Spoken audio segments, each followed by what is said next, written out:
रहेली बहरा हेने उठे जवानी के लहरा। रोज रगड़ी लेके हम बरफ मन करे लपिया दोनों तरफ। रउआ त रहेली बहरा हेने उठे जवानी के लहरा। रोज रगड़ी लेके हम बरफ मन करे लपिया दोनों तरफ।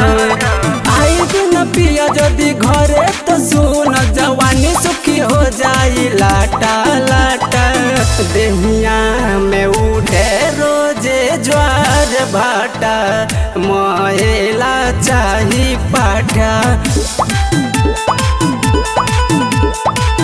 देहिया में उठे रोजे ज्वार भाटा मोहेला चाही पाठा।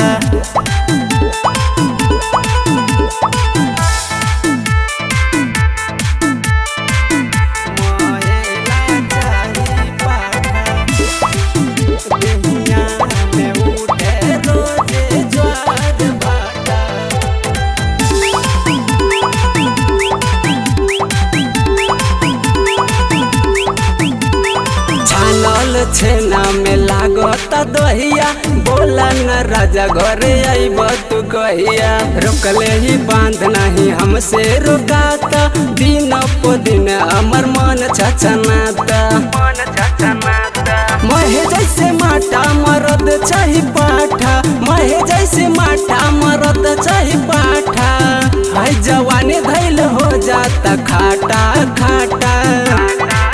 देहिया में उठे रोजे ज्वार भाटा मोहेला चाही पाठा।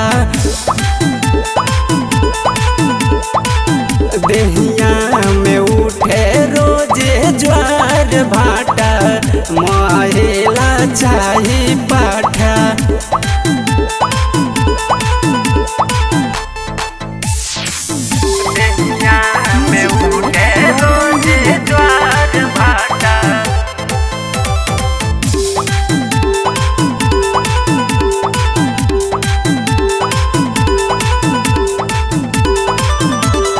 दूसरा के मेहरी तरह हेली खुश हो कहे रोआ दिली मोर जवनिया के दुख हो। कटहर के कोआ जैसे फाटे जवानी राइटर गजेंद्र रोज रोवेला पलानी।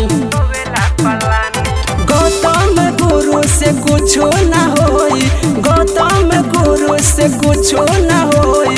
मुन्ना के निमन लग जाठा जाठा। देहिया में उठे रोजे ज्वार भाटा मोहेला चाही पाठा।